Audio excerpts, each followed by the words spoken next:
Open ಆಗಿ ಬರದೆ ವಿಜಯ ಕರ್ನಾಟಕದಾಗ ಇವ್ರು ಹಿಡ್ಕೊಂಡು ಬಂದೆ. ಅದಕ್ಕೆ ಹೇಳಿದೆ ನಾನು, ಬರೀಲಿಕ್ಕೂ ಅಸಹ್ಯ ಬರ್ಲಿಕ್ಕತ್ತದ, ಮಾತಾಡ್ಲಿಕ್ಕೂ ಅಸಹ್ಯ ಬರ್ಲಿಕ್ಕತ್ತದ. ಎಂಥ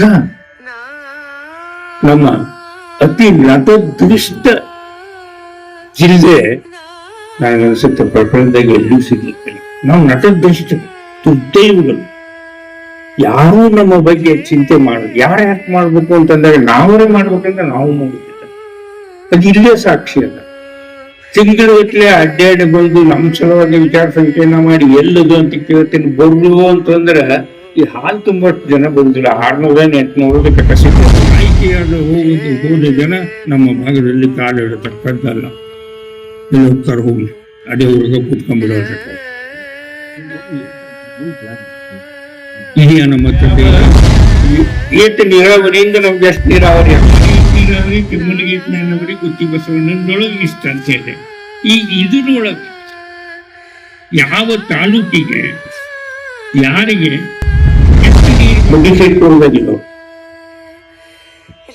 ಆಮೇಲೆ ನಿಮಗೆಲ್ಲ ಗೊತ್ತದೆ, ನೀರಾವರಿ ಆದ ನಂತರ ನೀವು ಈಗಿದ್ದಕ್ಕಿಂತ 5-10 ಕೋಟಿ ಹೆಚ್ಚು ತೆರಿಗೆ ಕೊಡ್ತೀರಿ ಅಂತ ಹೇಳಿದೆ ನಿಮಗೆ. ಮತ್ತು ಯಾಕೆ ಮಾಡಿದ್ರು? ಏನು ತೊಂದರೆ ಇದೆ ಈಗ? ಬರೀ ನಿಮ್ಗೆ ಯಾವ್ಯಾವ ಏತ ನೀರಾವರಿಯಿಂದ ನಮ್ಗೆ ಎಷ್ಟು ನೀರಾವರಿ ಆಗ್ತಿದ್ದೀರಿ ಅದು ಸಂತೋಷ. ಬಂದೆ 8 ವರ್ಷದ ನಂತರ ನೀರಾವರಿ ಬಗ್ಗೆ ಮತ್ತೆ ಮಾತಾಡುವಂಥ ಸಿಕ್ತು. ನಾಣ್ಯವಲ್ಲಿದೆ, ಮುಂದಾದ್ರೂ ಮಾತಾಡ್ತೀನಿ. ಸಂಶೋಧಕ, ಇತಿಹಾಸಕಾರ, ನೀರಾವರಿ ತಜ್ಞ, ನೀರಾವರಿ ಚಿಂತಕ ಕೃಷ್ಣ ಕೋಲಾರ್ ಕುಲಕರ್ಣಿ ಅವರು ಹೇಳಿದ್ದನ್ನ ಕೇಳಿದರಲ್ಲ. ಬಹಳ ನೋವಿನಿಂದ ಹೇಳಿದ ಕಥೆ ಇದು.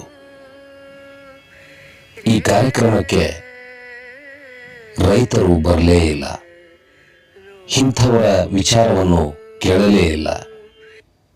ಅದೇ ನಮ್ಮ ಜಿಲ್ಲೆಯ ದುರಂತ ಅನ್ನಬಹುದು.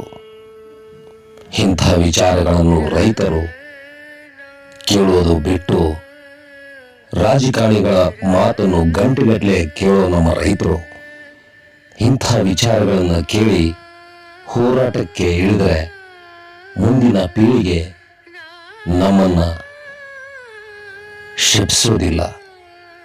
ಒಂದು ವೇಳೆ ನೀವು ಕೇಳಿ ಹಾಗೆ ಸುಮ್ಮನೆ ಇದ್ರೆ ಮುಂದಿನ ನಮ್ಮ ಪೀಳಿಗೆ ಶಿಪ್ಸೋದರಲ್ಲಿ ಎರಡು ಮಾತಿಲ್ಲ. ದಯವಿಟ್ಟು ಈ ವಿಡಿಯೋವನ್ನ ಸಾಯಂಕಾಲ ಎಕ್ಸ್ಪ್ರೆಸ್ ಬಹಳ ಕಳಕಳಿಯಿಂದ ಹೇಳುತ್ತಿದೆ. ದಯವಿಟ್ಟು ಇಂಥ ಚಿಂತಕರ ಮಾತನ್ನ ಕೇಳಿ. ಯಾರ ಪರವೂ ಅಲ್ಲ, ಯಾರ ವಿರುದ್ಧವೂ ಅಲ್ಲ. ಸಾಯಂಕಾಲ ಎಕ್ಸ್ಪ್ರೆಸ್, ಇದು ಜನಪರ.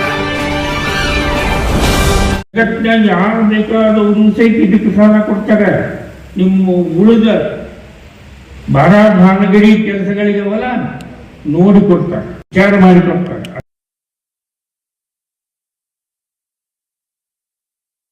ನಾನು ಬರೀ ಒಂದು ಬಾಂಡ್ ಅಂತ KBJNLದವ್ರು ಬಾಂಡ್ ಅಂತ ತೆಗೆದಾಗ ಎಷ್ಟು ಜನ ಬಂದರು ಗೊತ್ತಾ ಮುಂದೆ ಕೊಡ್ಲಿಕ್ಕೆ. ಅವಾಗ ಬಹಳ ನಾನು ಕ್ರಿಯಾಶೀಲನಾಗಿ ಅವ್ರ ಜೊತೆಲೇ ಇದ್ದೆ. ಅವರು ಏನ್ ಜನ ಬಂದರೆ ನಾವು ಹಾಕ್ತೇವೆ, ನೀವು ಹಾಕ್ತೇವೆ, ನಾವು ಹಾಕ್ತೇವೆ ರೊಕ್ಕ.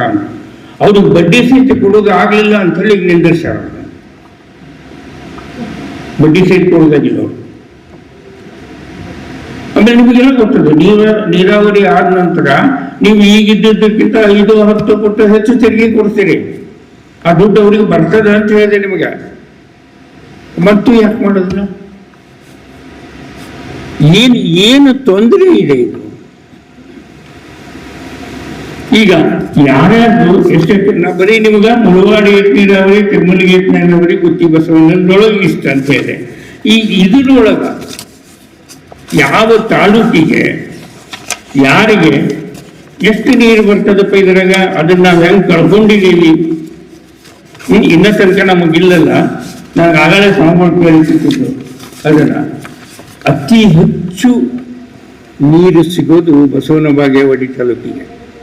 ಜಮೀನು ನೀರಾವರಿ ಆಗೋದು ಅವರ ಯೋಜನೆ, ಸರ್ಕಾರಿ ಯೋಜನೆಯ ಪ್ರಕಾರ ಇನ್ನೂ ಹೆಚ್ಚು ಬರ್ತದ ಆಮದ್ ಬೇರೆ. ಅದರೊಳಗೆ ಸೂಕ್ಷ್ಮ ನೀರಾವರಿ ಮತ್ತೊಂದು ಮಾಡಿದ್ದೀವಿ ಅಂದ್ರೆ ಇನ್ನೂ ಹೆಚ್ಚು ಭೂಮಿಯನ್ನ ನೀರಾವರಿ ಮಾಡಬಹುದು. ನದಿಯೊಳಗ ಈಗೇನು ಅಂತಿದ್ದೇವಲ್ಲ ಬ್ರಿಜೇಶ್ ಕುಮಾರ್ ಹೇಳುವಾಗ ಬಿಜಾಪುರ ತಾಲೂಕಿನ 88,518 ಎಕರೆ ನೀರಾವರಿ ಆಗ್ತದೆ. ಬಿಜಾಪುರ ಇವತ್ತಿನ ತಾಲೂಕು. ಮುದ್ದೇಬಿಹಾಳ ತಾಲೂಕಿನ 99,373 ಎಕರೆ ನೀರಾವರಿ ಆಗ್ತದೆ. ಬಸವನಬಾಗಿ ತಾಲೂಕಿನ 2,59,901 ಎಕರೆ ಇವತ್ತು 3 ತಾಲೂಕು ನಡುಮಂದಿ, ಕೋಲಾರ, ಬಸವನಬಾಗಿ. ಅವಿಭಜಿತ ಬಸವನಬಾಗಿ ಮ್ಯಾಕ್ಸಿಮಮ್ 2 ಲಕ್ಷ. ಸಿಂದಗಿ ತಾಲೂಕಿನ 64,078. ಇವತ್ತ ಅತಿ ಕಡಿಮೆ ನೀರಾವರಿಗೆ ಒಳಪಟ್ಟಂತದ್ದು ಬಿಜಾಪುರ ಜಿಲ್ಲೆಯೊಳಗೆ ಇಂಡಿ ಮತ್ತು ಸಿಂದಗಿ ಬರ್ತಾ ಇದೆ ಅಂತ ತಿಳ್ಕೊಂಡು ಸಹಿತ ಇಂಡಿ ತಾಲೂಕಿನ 20,874. ಹೀಗೆ ಬಿಜಾಪುರ ಜಿಲ್ಲೆಯ ಒಟ್ಟು 5,32,744 ಎಕರೆ ನೀರಾವರಿ ಆಗ್ತದೆ. ಕಲ್ಪನೆ ಮಾಡ್ತೀರಾ? ಯಾರು ಎದ್ದಿರ್ತಾರೆ? ಕಲ್ಕೊಂಡವ್ರು ನಾವು 188 ಹಳ್ಳಿಗಳನ್ನ ಮತ್ತು ನದಿ ದಂಡೆಯ ಭೂಮಿಯನ್ನ ಕಳ್ಕೊಂಡವರು ಬಿಜಾಪುರ ಜಿಲ್ಲಾ, ಪಾರ್ಶಿಯಲಿ ಬಾಗಲಕೋಟೆ ಜಿಲ್ಲಾದವರು. ಇವತ್ತಿಗೂ ಆ ಯೋಜನೆಯ ಫಲಾನುಭವಿಗಳು ನಾವು ಆಗಿಲ್ಲ, ನಮ್ಗೇನೂ ಸಿಕ್ಕಿಲ್ಲ. ಏನಾದ್ರೆ ಸಿಕ್ಕಿದ್ರೆ ಅದು ನಮ್ಮೊಳಗೆ ಮಾಡ್ಕೊಂಡದ್ದು. ಅದು ನೀವು ಕೊಡೋದು ಕೊಡು, ಯಾಕೆ ಕೊಡ್ತಾ ಇಲ್ಲ? ಅದೇ ನಿಮಗೆ ಆಗಲೇ ಹೆಕ್ಟೇರ್ದೊಳಗೆ ಹೇಳಿದ್ನಲ್ಲ, 20 ಚಿಮ್ಮಲಿಗೆ ಏಕನೇರವರೆಗೂ 20 TMC ಇಂದ ಬಿಜಾಪುರ ತಾಲೂಕಿನ 77,276, ಮುದ್ದೋಬೇಳೆ ತಾಲೂಕಿನ 85,225, ಬಸವನಬಾಗಿ ತಾಲೂಕಿನ 15,160.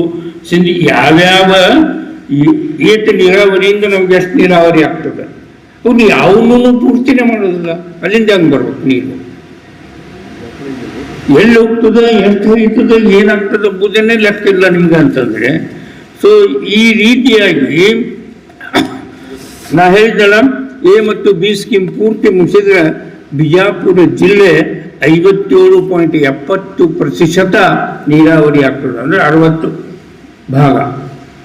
ಈ 15 ಕೇವಲ ಬಿಜಾಪುರ ಜಿಲ್ಲೆಯ ನೀರಾವರಿ ಎಷ್ಟದ ಅಂದ್ರೆ 15%, 60ಕ್ಕೆ ಇರ್ತದೆ. ಈಗ ನೀವು ನಿರ್ಧಾರ ಮಾಡಿ ನಾವೇನು ಮಾಡೋಣ, ಹೇಗೆ ಮಾಡೋಣ. ಆವಾಗ ಈಗ ಇದಕ್ಕೆ ಬಡದಾಡಿ 20 ವರ್ಷದ ಹಿಂದ ಬ್ರಿಜೇಶ್ ಕುಮಾರ್ನ ಟ್ರಿಬ್ಯುನಲ್ ಎದುರಿಗೆ ನಿಂತು ನಮ್ದು ಭೀಮಾ ನದಿ ಪೂರ್ತಿ ಬತ್ತಿ ಹೋದಾಗ ಯಾವನೋ ಒಬ್ಬ ಇಟ್ಕೊಂಡ್ಬಿಟ್ಟ ಅಂತೇಳಿ ನದಿನೇ ಬತ್ತಿಸಿಬಿಡುದ ಅಂತ ಕೇಳಿದಾಗ ಬ್ರಿಜೇಶ್ ಕುಮಾರ್ ಅದಕ್ಕೆ ಪ್ರತ್ಯೇಕ ನೀರ ಅಲಾಟ್ ಮಾಡಿದ್ರು. ಈಗಲೂ ಇದೆ 2.5 TMC ನೀರು ಭೀಮಾ ನದಿ ಒಳಗ ರಿಸರ್ವ್ ಮಾಡಿದ್ವಿ ಅಂತ. ನೀರು ಕಡಿಮೆ ಬಿತ್ತು ಅಂತಂದ್ರೆ ಮ್ಯಾಲೆ ಯಾವಿದ್ದಾನೆ ಜಪ್ ಹೊಡೆದ ನೀರು ಬಿಡ್ಬೇಕು. ಆದ್ರೆ ಏನಾಗಿದೆ, ಅದನ್ನೇ ಘೋಷಣೆ ಮಾಡಿಲ್ಲ. ನಮ್ಮ ಅವರವರೇ ರಾಜಕಾರಣ ತಿಂಡಿ ಒಳಗ ನಮ್ದು ಏನೇನೇನೇನು ಎಲ್ಲಾನು ಕ್ಲಿಯರ್ ಕಟ್ಟಾಗಿ ಬ್ರಿಜೇಶ್ ಕುಮಾರ್ ಅವರು ಬರೆದಿದ್ದಾರೆ. 524 ಮಾಡೋದ್ರಿಂದ ಸಾಂಗ್ಲಿ, ಕೊಲ್ಲಾಪುರ ಭಾಗಕ್ಕೆ ಏನೇನೂ ಧಕ್ಕೆ ಆಗುದಿಲ್ಲ ಅಂತ ಬರ್ದಾರ. ಮುಂದಿನವರಿಗೆ ಏನೂ ಧಕ್ಕೆ ಆಗುದಿಲ್ಲ, ಸಾಕಷ್ಟು ನೀರು ಸಿಗ್ತದೆ ಅಂತ ಬರ್ದಾರ. ಓದ್ರಿ, ಅವ್ರು 524 ಅಂತಾರೆ, ಬೇಕಾದವಾಗ ಎತ್ತಿಸ್ಕೊಂಡು ನೀರು ನಿಂದಿಸ್ಕೋಬಹುದು ಅಂತ ಹೇಳಿ. ಯಾಕಪ್ಪ ಅದು ಆದ ಬರ ದಿವಸ ಮಹಾರಾಷ್ಟ್ರದವರು ಒಪ್ಪಿದವರು ಈಗ ಏನು ಸರಿಲಿಕ್ಕತ್ತಾರೆ. ಯಾಕಂತಂದ್ರೆ ತಮ್ಗೆ ಸಾಕಾಗಷ್ಟು ನೀರು ಹಿಡ್ಕೊಳಿಕ್ ಬರ್ತದಲ್ಲ. ನಿಮಗೆ 173 TMC ಬಿಡಂಗಿಲ್ಲ ಅಂದ್ರೆ ಆ ನೀರು ಯಾರಿಗೆ ಸಿಗ್ತದೆ? ಅದು ಮೊದಲು ಬಿಡೋವಾಗಲ್ಲ, ಅವ ಈಗ 1-1.25 ಪಟ್ಟು ಹೆಚ್ಚಿಗೆ ಮಾಡ್ಕೊಂಡು ಅವ ಮಾಡ್ಯಾನ. ಅವ್ರು ತೆಳಗಿನವರಿಗೆ, ಆಂಧ್ರ ಪ್ರದೇಶದವರಿಗೆ ಅವರಲ್ಲಿ ಹಿಡ್ಕೋಬಾರ್ದು ಅಂತದ್ದು ನಮಗೆ ಬಿಡ್ತಾರಿಲ್ಲ. 173 TMC ಹಕ್ಕ ಹಲಾಲು ಪ್ರತಿ ವರ್ಷ ಅವರಿಗೆ ಹರಿದೋಗ್ತದೆ ನಮ್ಮ ನೀರು. ಯಾರಿಗೆ ಬ್ಯಾನ್ ಅದು ಓಪನ್ ಆಗಿ ಬರದೆ ವಿಜಯ ಕರ್ನಾಟಕದಾಗ ಇವ್ರನ್ನ ಹಿಡ್ಕೊಂಡು ಬಂದೆ. ಅದಕ್ಕೆ ಹೇಳಿದೆ ನಾನು, ಬರೀಲಿಕ್ಕೂ ಅಸಹ್ಯ ಬರ್ಲಿಕ್ಕತ್ತದ, ಮಾತಾಡ್ಲಿಕ್ಕೂ ಅಸಹ್ಯ ಬರ್ಲಿಕ್ಕತ್ತದ. ಇಂಥ ನಮ್ಮ ಅತಿ ನಟದೃಷ್ಟ ಜಿಲ್ಲೆ ನನಗನ್ಸುತ್ತೆ ಪ್ರಪಂಚದಾಗ ಎಲ್ಲೂ ಸಿಗ್ಲಿಕ್ಕಿಲ್ಲ. ನಾವು ನಟದೃಷ್ಟರು, ದುರ್ದೈವಗಳು. ಯಾರೂ ನಮ್ಮ ಬಗ್ಗೆ ಚಿಂತೆ ಮಾಡೋದು, ಯಾರು ಯಾಕೆ ಮಾಡ್ಬೇಕು ಅಂತಂದಾಗ ನಾವರೇ ಮಾಡ್ಬೇಕಂದ್ರೆ ನಾವು ಮಾಡೋದಿಲ್ಲ. ಅದು ಇಲ್ಲೇ ಸಾಕ್ಷಿ ಅದ. ತಿಂಗಳಗಟ್ಟಲೆ ಅಡ್ಡಾಡಿ ಬಂದು ನಮ್ಮ ಸಲುವಾಗಿ ವಿಚಾರ ಸಂಕಿರಣ ಮಾಡಿ ಎಲ್ಲದು ಅಂತ ಕೇಳ್ತೀನಿ. ಬರಲು ಅಂತಂದ್ರೆ ಈ ಹಾಲು ತುಂಬಷ್ಟು ಜನ ಬರುದಿಲ್ಲ. 600-800 ಕೆಪಾಸಿಟಿ ಅದ ಇದು, 2 ಜಿಲ್ಲಾ ಕೂಡಿ. ಮತ್ತೆ ಏನು ಈಗ ನಾವು ಏನನ್ನ ಅಪೇಕ್ಷೆ ಮಾಡಬಹುದು ಅಂತ ಕೇಳಿದೆ. ಏನು ವಿಚಾರ ಸಂಕಿರಣ ಮಾಡಿ ಏನು ಮಾಡೋರು, ಹೇಳಿ ಏನು ಮಾಡೋರು, ಕೇಳಿ ಏನು ಮಾಡೋರು ಇದೆಯಾ? ನಿಮ್ಮ ಹತ್ರ ಎಲ್ಲರನ್ನ ಜಾಗೃತ ಮಾಡಿ ಎಲ್ಲರನ್ನ ಕೂಡಿಸಿಕೊಂಡು ನಾಳೆ ಬರುವ ದಿನಗಳಲ್ಲಿ ಒಬ್ಬರೂ ಆಯ್ಕೆಯಾದ ಹೋದ ಜನ ನಮ್ಮ ಭಾಗದಲ್ಲಿ ಕಾಲಿಡತಕ್ಕದ್ದಲ್ಲ. ಇಲ್ಲಿ ಹೋಗ್ತಾರೆ ಹೋಗ್ಲಿ, ಅದೇ ಅವ್ರಿಗೆ ಕೂತ್ಕೊಂಡ್ಬಿಡೋಲ್ರಿ. ಇದೆಯಾ ನಮ್ಮ ಹತ್ರದ ಇದೆಯಾ? ಅವ್ರಿಗೆ ನೀವೇನು ಮಾತಾಡ್ಲಿಲ್ಲ ಅಂದ್ರೆ ಇರುವಲ್ದಾಗ ಬಿಡುವ ನಡೀತದೆ. ಅವರೇ ಸುಮ್ ಕೂತಾರೆ. ನಮ್ಮ ಮಟ್ಟಕ್ಕೆ ನಾವು ಹೋಗೋಣ, ಸೆಷನ್ ಅಟೆಂಡ್ ಆಗೋಣ, ನಮ್ಮೂರು ಬಟ್ಟೆ ಬರ್ತದೆ, ಬೆಂಗಳೂರಾಗ ಒಂದು ಪ್ಲಾಟ್ ಕೊಟ್ಟಿರ್ತಾರೆ, ಆರಾಮ್ಸೆ ಇರೋಣ. ಅವ್ರಿಗೆ ಯಾಕೆ ಬೈಬೇಕು ನಾವು? ನಮಗೆ ಬ್ಯಾನ್ ಇಲ್ಲ ಅಂದಮೇಲೆ ನಮ್ಮ ಹೊಟ್ಟೆ ಕೆಡ್ಲಿಕ್ಕೆ ಹತ್ತಿದಾಗ ನಾವು ಔಷಧ ತಗೊಳ್ಳಿಲ್ಲ ಅಂತಂದ್ರೆ ಅವ್ರು ಯಾಕೆ ಬರ್ತಾರ್ರಿ? ಈಗ ಹೇಳ್ರಿ, ನಾವು ಒಂದು ದಾರಿ ಹೇಳಿದ್ನಲ್ಲ ನಿಮ್ಗೆ. ಇವತ್ತು ಆಸ್ ಆನ್ ಡೇಟ್ 7-8 ಲಕ್ಷ ಕೋಟಿ ಏನೋ ಸಾಲದು ಅಂತ ಹೇಳ್ತಾರ. 6 ಲಕ್ಷದಿಂದ 8 ಲಕ್ಷದವರೆಗೂ ಹೊಯ್ದಾಡ್ತದೆ ಅದು ಕೋಟಿ. ಇದಕ್ಕೆ ಬೇಕಾಗಿದ್ದು 1 ಲಕ್ಷ ಕೋಟಿ. 75,000 ಅವರೇ ಪ್ರದೇಶಕ್ಕೆ ಭೂಸ್ವಾಧೀನಕ್ಕೆ ಮಾಡಿದ್ದಾರೆ. ಅದು ಇನ್ನೊಂದು ಸ್ವಲ್ಪ ಹೆಚ್ಚಾಗ್ತದೆ. ಯಾಕೆ ಏನು ಬಡದಾಟ ನಡೆದಲ್ಲ, 30, 40, 25, 35 ಕಾಲುವೆಗೆ ಅದಂತೇಳಿ ಇದನ್ನು ಸರಿ ಮಾಡಿ ಕೊಡ್ಲಿಕ್ಕೆ ಸುಮಾರು 1 ಲಕ್ಷ ಕೋಟಿ ನೀವು ಅಹೋರಾತ್ರಿ ಕೆಲಸ ಮಾಡಿದ್ರೆ 2-3 ವರ್ಷನಾಗ ಇಡೀ ಯೋಜನೆ ಮುಗಿದು ಹೋಗ್ತದೆ. ಆವಾಗ ಆ 1 ಲಕ್ಷ ಕೋಟಿ ಈಗ ನ್ಯಾಷನಲ್ ಹೈವೇದೊಳಗೆ ಹೆಂಗೆ ಟೋಲ್ ಕೊಡ್ತಿರಲ್ಲ, ನಾನು ನಿಮಗೆ ಗ್ಯಾರಂಟಿ ಕೊಡ್ತೀನಿ. ನಿಮಗೆ ಬೇಕಾದ್ರೆ ಆ ಟೋಲ್ ಗತೆ ನಾವು ಕೊಟ್ಟು ಮುಟ್ಟಿಸ್ತೇವಪ್ಪ ಅಂತ ಸರ್ಕಾರಕ್ಕೆ ಹೇಳೋಣ. ತಗೋ, ಸಾಲ ತಗೋ, ಮೊದಲು ಯೋಜನೆ ಮುಗಿಸು. ಯಾರಿಗೆ ಮುಟ್ಟಬೇಕಾಗ್ಯದೋ ಆ ಹೊಲಗಳಿಗೆ ನೀರು ಮುಗಿಸು, ಅವತ್ತು ನೋಡೋಣ. ಸೊ ಅದು ಆಗೋದಿಲ್ಲ. ಇವ್ರು ಹಿಂಗೇನೆ ಹೇಳ್ಕೊತಗೋರು. ಇಡೀ ಕರ್ನಾಟಕದ ನೀರಾವರಿಗೆ 10,000 12,000 ಕೊಟ್ಟು ಅದು ತುಂಗಭದ್ರಾ ಬರಬೇಕು, ಕಾವೇರಿ ಬರಬೇಕು, ಕೃಷ್ಣ ಬರಬೇಕು, ಎಲ್ಲ ಬೇರೆ ಬೇರೆ ಭಾಗದ ಸಣ್ಣ ಪುಟ್ಟ ಏಟ್ ನೀರಾವರಿ ಬರಬೇಕು. ಎಲ್ಲಿಗೆ ಹತ್ತಬೇಕ್ರಿ? ಹಾಗೆ ಮಾಡೋದ್ರೆ ಹೇಗೆ ಕೆಲಸ ಸಾಧ್ಯ ಇಲ್ಲ. ನಾವು ಇದರ ಬಗ್ಗೆ ಗಟ್ಟಿಯಾಗಿ ಕೂತ್ಕೊಂಡು ಅದನ್ನು ಹೇಳಿದ್ರೆ ಆಗೋದಿಲ್ಲ. ಸೊ ಈ ಹಂತದ ಮುಂದಿನ ದಿನ ನಮ್ಮ ಪಂತಪ್ಪಣ್ಣ ಅವರು ಮತ್ತೆ ಪೋದ್ದವ್ರವರು ಹೇಳ್ತಾರೆ, ನಮ್ಗೆ ಕಳಿಸಿದ್ದೀರಿ, ಅದು ಸಂತೋಷ. ಬಂದೆ 8 ವರ್ಷದ ನಂತರ ನೀರಾವರಿ ಬಗ್ಗೆ ಮತ್ತೆ ಮಾತಾಡುವಂಥ ಸಿಕ್ತು. ನಾನೇ ಬಂದಿದ್ದೆ, ಇನ್ನು ಮುಂದಾದರೂ ಮಾತಾಡೋದಿಲ್ಲ, ಬರೆಯೋದಿಲ್ಲ.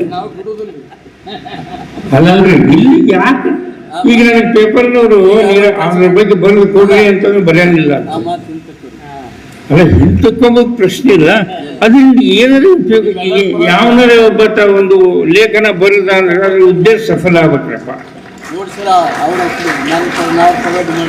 ಇಲ್ಲಿ ಇರೋಣ, ಬಟ್ ನೀವು ಏನಾರೇ ಒಂದು ನಿರ್ಧಾರ ತಗೊಳ್ರಿ. ಈಗ ಸರ್ಕಾರಕ್ಕೆ ಬೈಲಿಕ್ಕೆ ಹೋಗ್ಬೇಡ್ರಿ, MLAಗಳಿಗೆ ಮಿನಿಸ್ಟ್ರಿಗೆ ಬೈಲಿಕ್ಕೆ ಹೋಗ್ಬೇಡ್ರಿ.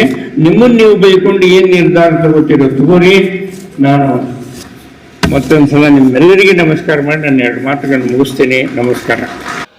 ಯಾರ ಪರವೂ ಅಲ್ಲ, ಯಾರ ವಿರುದ್ಧವೂ ಅಲ್ಲ. ಸಾಯಂಕಾಲ ಎಕ್ಸ್ಪ್ರೆಸ್, ಇದು ಜನಪರ.